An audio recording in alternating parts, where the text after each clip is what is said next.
Hello दोस्तों, कैसे हो आप। मैं संजय कुमार स्वागत करता हूं फिर से आपके अपने YouTube channel Indian Guruji with math classes में। दोस्तों, पिछली क्लास में हमने एक्सरसाइज 2.2 के क्वेश्चन नंबर 1 के सभी पार्ट अच्छे से कर लिए थे। आज हम क्वेश्चन नंबर 2 के जो पार्ट है उन्हें करेंगे। और जिन बच्चों ने पिछली क्लास में या पिछली क्लास नहीं देखी है तो प्लीज़ एक बार पिछली क्लास जरूर देख लें और क्वेश्चन नंबर 1 के सभी पार्ट पिछली क्लासों में किए हुए हैं उन्हें अच्छे से कर लें। और उसके बाद भी यदि कुछ समझ में ना आए तो प्लीज़ कमेंट करके जो भी दिक्कत हो, कोई भी परेशानी हो तो मुझे कमेंट करके ज़रूर बताएं। तो चलते हैं बिना देरी करें अपने टॉपिक की तरफ। आज का जो क्वेश्चन है वो है हमारा एक द्विघात बहुपद ज्ञात कीजिए जिसके शून्यांकों का यानी जिसके शून्यांकों के योग तथा गुणनफल निम्नलिखित यानी दिए हुए लिखित क्वाड्रेटिक पॉलिनोमियल फाइंड करना है जिसके zeros sum of zeros and product of zeros दिए हुए हैं। जैसे पहले जो क्वेश्चन नंबर 2 का पहला पार्ट करेंगे हम सबसे पहले कैसे करेंगे इसे देखेंगे सभी। तो जो क्वाड्रेटिक पॉलिनोमियल होता है द्विघात बहुपद, इसे बनाने के लिए एक फॉर्मूला होता है, एक सूत्र होता है। वो फॉर्मूला क्या है सबसे पहले जानते हैं इस फॉर्मूले को। तो जो फॉर्मूला होता है वो है एक्स स्क्वायर माइनस शून्यांकों का योगफल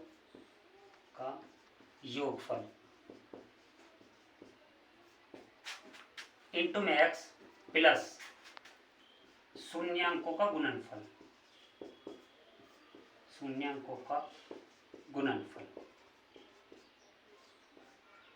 इक्वल 0।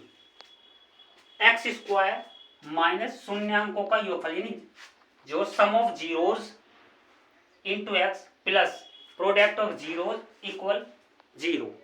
ये जो होता है ये क्वाड्रेटिक पॉलिनोमियल बनाने की का जो होता है ये एक फॉर्मूला होता है। द्विघात बहुपद बनाने का जो ये एक फॉर्मूला होता है। इस फॉर्मूले के द्वारा हम एक द्विघात बहुपद जो समीकरण है उसे बनाते हैं। इस क्वेश्चन में जो द्विघात बहुपद पूछ रहा है वो इसी फॉर्मूले से बनानी है, यानी इसी द्विघात बहुपद ये जो द्विघात बहुपद पूछ रहा है वो इसी फॉर्मूले से बनाएंगे हम। और एक बात यहाँ जो है जो जीरोज दिए हुए हैं, जीरो सम ऑफ जीरोज दिए हुए हैं, प्रोडक्ट ऑफ जीरोज दिए हुए हैं, वो शून्यांकों का योग तथा जो शून्यांकों का गुणनफल, वो शून्यांकों का योगफल ये चीज दिया हुआ है अल्फा प्लस बीटा इक्वल है 1/4 और अल्फा इंटू बीटा माइनस का 1। देखो बच्चों, कुछ बच्चे यहाँ मिस्टेक कर लेते हैं, मतलब जो कुछ बच्चे होते हैं जो गलती करते हैं वो ये समझ बैठते हैं कि ये शून्यांक दिए हुए यानी जीरोज दिए हुए हैं। वो या तो जल्दबाजी समझ लो, क्वेश्चन को जल्दबाजी में पढ़ लेते हैं, या उनकी समझ लो इस तरीके की कि वो जल्दी मतलब ज्यादातर तो बच्चे जल्दबाजी में ये करते हैं, कोई ये समझ बैठते हैं कि ये शून्यांक जीरोज दिए हुए ये कि ये अल्फा का मान है ये बीटा का मान है, वो ये समझ बैठते हैं। और फिर बाद में अल्फा प्लस बीटा निकाल लेते हैं, अल्फा इंटू बीटा निकाल के अलग से मान रख देते हैं, तो उनसे उनका क्वेश्चन गलत हो जाता है। ये वास्तव में अल्फा प्लस बीटा ही दिया हुआ है, यानी सम ऑफ जीरोज और प्रोडक्ट ऑफ जीरोज दिया हुआ है, शून्यांकों का योगफल दिया हुआ है और शून्यांकों का गुणनफल दिया हुआ है, ना कि अल्फा की वैल्यू इस तरह ना है। ये अल्फा की वैल्यू 1/4 है और बीटा की वैल्यू -1, ये नहीं है, वो ये चीज नहीं है। ये कुछ बच्चे इसमें गलती कर देते हैं इस सवाल में, तो सभी बच्चे इस बात का विशेष ध्यान रखें कि ये गलती ना करें।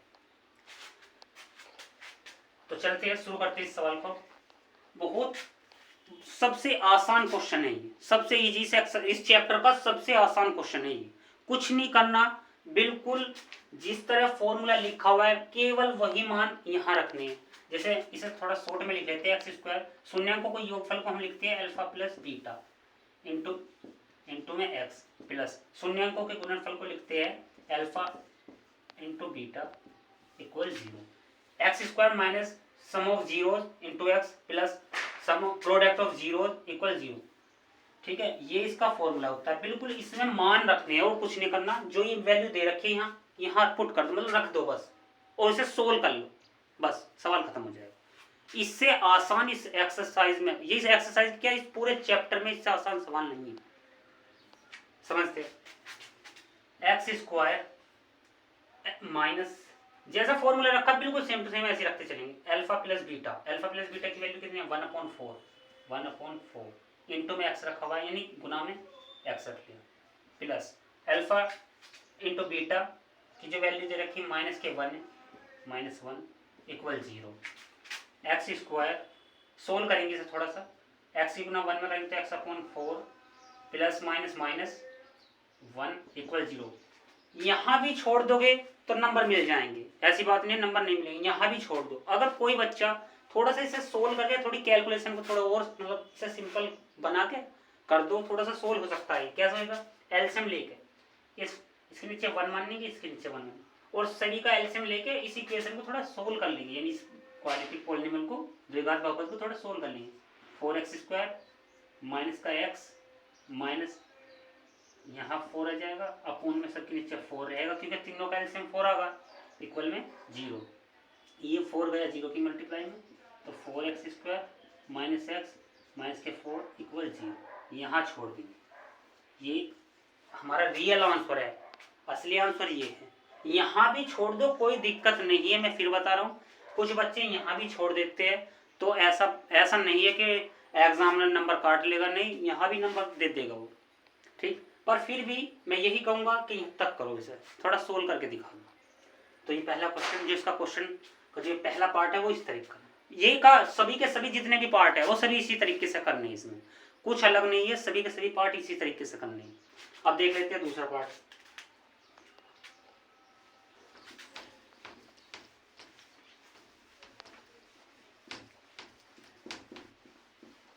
जो दूसरा पार्ट है इसका वो है, दूसरे पार्ट में दे रखा अल्फा प्लस बीटा इक्वल दिया हुआ है √2 और अल्फा इंटू बीटा वो दिया हुआ है 1/3। तो हमने फॉर्मूला पढ़ाया अभी, x² minus alpha plus beta into x plus alpha into beta equal में 0। फॉर्मूले सभी बच्चे एग्जामिनर में, मतलब जब एग्जाम में जब पेपर करेंगे तो फॉर्मूला जरूर लिख के दिखाएंगे, ऐसा नहीं है कि डायरेक्ट ही मान रख दिए, फॉर्मूला जरूर लिखेंगे। x² minus alpha plus beta, alpha plus beta की वैल्यू है √2 इंटू में x से x ही लिख देंगे, अल्फा प्लस की जगह प्लस अल्फा इंटू बीटा, यानी अल्फा डॉट बीटा कैलकुलेट 1/3, इसकी वैल्यू कितनी है 1/3 इक्वल 0। यहाँ छोड़ दो, अभी जैसे मैंने बताया यहाँ छोड़ दो, या थोड़ी कैलकुलेशन को सोल्व कर लो। अपोन में जब संख्या होती है उसका एलसीएम लेकर सही रूप में लिख लेते हैं, और कुछ नहीं करते बस। तो इसे थोड़ा सरल कर लो, आसान सा बना लेते हैं। 3 की गुना इसमें कर लो, 3x² माइनस 3 की मल्टीप्लाई इसमें कर 3√2 इंटू में x चल रहा है प्लस का 1, और वो जो अपोन में 3 आ वो 0 में चला गया। तो ये इसका आंसर है। तो क्वेश्चन नंबर 2 जो है इसका, ये दूसरा पार्ट जो वो इस तरीके से सोल्व हो जाएगा, ये इसका आंसर है, बस यही। अब तीसरा पार्ट देख लेते हैं, इसका तीसरा पार्ट। तीसरे पार्ट में जो तीसरा पार्ट है वो दिया है 0 और √5। अल्फा प्लस बीटा की वैल्यू 0 है और अल्फा इंटू बीटा की वैल्यू √5 है। तो फॉर्मूले में x² alpha plus beta into में x plus alpha dot beta equal में 0। x² अल्फा प्लस बीटा की वैल्यू कितनी है 0 इंटू में x plus alpha dot beta उसका मान कितना √5 इक्वल 0। x² 0 की गुना में कोई भी संख्या, चाहे न्यूमेरिकल हो चाहे वेरिएबल हो, कोई भी संख्या होगी तो सभी 0 जो अपने साथ में जो रखा गुना में रखो, चाहे डिवाइड भाग में रखे हो, सभी क्या बना देगी 0। 0 तो एक ऐसा ब्लैक होल है, ये समझ लो, जो उसके आसपास आएगा प्लस माइनस को छोड़ के वो सभी क्या कर देगा 0। x² माइनस, तो ये सब क्या बन गया 0, ये तो 0 बन गया, तो बचा क्या प्लस √5 इक्वल 0। बस ये आंसर है x² क्योंकि ये सारा हिस्सा तो खत्म हो गया, केवल बचा प्लस √5 और इक्वल में 0। तो यही हमारा आंसर है, बस ये द्विघात बहुपद ये बन के आएगा, यानी क्वाड्रेटिक पॉलिनोमियल ये है इसका। नेक्स्ट देख लेते हैं अगले वाला।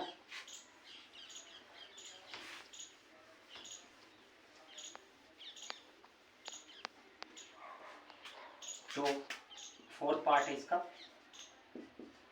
सभी पार्ट बिल्कुल सेम ऐसे है, सभी पार्ट इसी तरीके से करने 1 1 1 1, तो अल्फा की इसका भी 1 1 x square minus alpha plus beta into में x plus alpha into alpha plus beta x plus alpha into beta यानी alpha dot beta equal 0, x square minus alpha plus beta की वैल्यू 1 है into में x है plus alpha plus beta की value भी कितनी है 1 इक्वल 0, सोल्व कर लो। एक्स स्क्वायर 1 की गुना एक्स में करेंगे तो एक्स से आ जाएगा, एक्स से कम एक्स, इस तरह प्लस 1 इक्वल 0, बस ये आंसर है, इसका ये आंसर है। आशा करता हूँ कि ये आपको क्वेश्चन अच्छे से समझ में आ रहे होंगे, कोई दिक्कत नहीं हो रही होगी, और यदि इसके बाद भी कोई दिक्कत परेशानी कोई भी बने तो प्लीज़ सभी बच्चों से मेरी ये रिक्वेस्ट है कि प्लीज़, मैंने बार बार बोला है कि कोई एक कमेंट जरूर भेज दिया करो, यदि कोई दिक्कत हो या कोई दिक्कत परेशानी हो, कहीं भी कोई प्रॉब्लम हो, तो मैं आपके उस क्वेश्चन को या उस प्रॉब्लम को जरूर दूर करूँगा, जितना हो सकता है उतनी कोशिश करूँगा आपको समझाने की। तो नेक्स्ट क्वेश्चन देख लेते हैं अब इसका।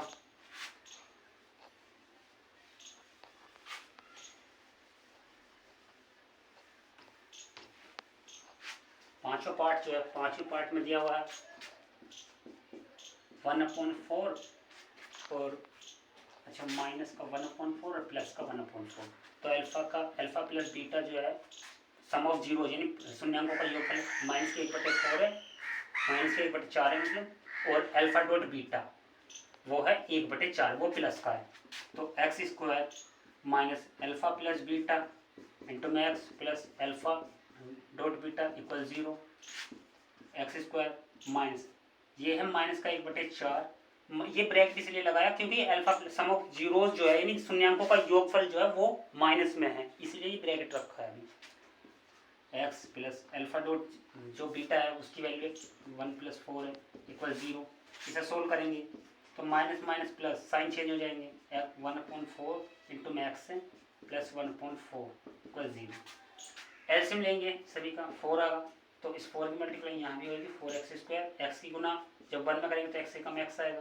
प्लस 1 इक्वल 0, ये 4 जाएगा मल्टीप्लाई में 0 पे तो क्या हो जाएगा 0, 4x स्क्वायर प्लस का x और प्लस 1 इक्वल 0। ये हमारी जो समी द्विघात बहुपद बन के आया वो ये है 4x स्क्वायर प्लस के x प्लस का 1 और इक्वल में 0, ये हमारा द्विघात बहुपद यानी क्वाड्रेटिक पॉलिनोमियल ये बन के आया। उसके बाद नेक्स्ट और है, एक और रहेगा उसे और देख लेते हैं, ये हमारा लास्ट है इसका,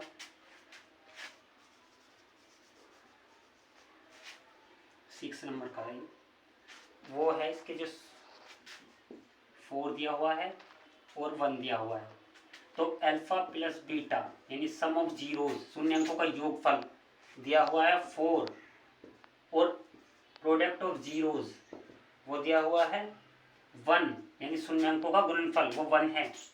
formula x square minus alpha plus beta some of zeros into x plus product of zeros alpha into beta equal 0, x square alpha plus beta की वैल्यू कितनी है 4 है इंटू में एक्स है प्लस अल्फा इंटू बीटा यानी product of zeros की value कितनी 1 है 1 इक्वल 0। इसमें कुछ सोल्व नहीं करना, मतलब सोल्व हुआ पड़ा है, बस मान रख के यही सोल्व है, इतना ही सोल्व होएगा। तो ये इसका आंसर आया है, ये वाला इसका आंसर है। तो इस प्रकार ये सवाल हमें करने थे जो हमने कर लिए, सारे के सारे पार्ट जो है क्वेश्चन नंबर 2 के वो कंप्लीट हो गए। तो क्वेश्चन नंबर 2 जो है वो भी हमारा आज कंप्लीट हो गया। क्वेश्चन नंबर 1 वो पिछली क्लास में हमने कंप्लीट कर लिया था, उसके सभी पार्ट अच्छे से कर लिए थे। तो वो दोस्तों अभी भी इसके बाद भी आज हमारी ये एक्सरसाइज और मतलब एक्सरसाइज भी कंप्लीट होगी और चैप्टर भी कंप्लीट होगा, पूरा चैप्टर आज हमारा कंप्लीट होगा। इसके बाद भी अगर बच्चों कोई भी समस्या हो, आपको कोई भी दिक्कत परेशानी कहीं भी हो, तो मैं आपसे फिर इस बात के लिए अनुरोध करूंगा या आपसे रिक्वेस्ट करूंगा कि जहां भी कोई दिक्कत परेशानी, कोई भी कैसी प्रॉब्लम हो, समस्या हो, कोई चीज़ समझ में ना आ रही, चाहे छोटी छोटी कैलकुलेशन ही क्यों ना हो। बहुत से बच्चे ऐसे 10th क्लास में है, तो वो 10th क्लास में, पर उन पे छोटी छोटी फ्रैक्शन भी सोल्व करनी नहीं आती है। तो बेटा अगर वो भी प्रॉब्लम है एक बार मुझे ज़रूर बता दिया करो, कहीं भी कोई दिक्कत होगी मैं उसे ज़रूर शुरू कर मतलब आपको बताऊंगा, जैसे हो सकता है उस तरीके से बताने की कोशिश करूंगा, अपने से जितना हो सकता है उस तरीके से समझाने की कोशिश करूंगा। कोशिश मैं यही रखता हूं कि बच्चों को जीरो से बिल्कुल जीरो लेवल से समझो और जीरो ही लेवल से मैं लेके चलता हूं। तो दोस्तों, अगर अभी भी कोई समस्या हो तो प्लीज़ कमेंट्स जरूर करें, और पढ़ाई साथ में बेटा प्रैक्टिस जरूर करते रहे। जो सवाल जैसे आज मैंने समझाए है उनका रिवीजन करो, करके देखो उन्हें घर पे किस तरह के से मैंने करे हैं, इसी प्रकार से आप भी उन सवालों को करके देखो। और जो उसके बाद भी कोई चीज़ समझ में ना आए तो मुझे ज़रूर बताओ, कमेंट कर दिया करो जिस चीज़ में भी दिक्कत हो, पर मुझे बता जरूर दिया करो, तभी मैं उस चीज़ पर काम करूँगा। तो दोस्तों, अगली क्लास में हम नया चैप्टर शुरू करेंगे, तब तक के लिए जय हिंद।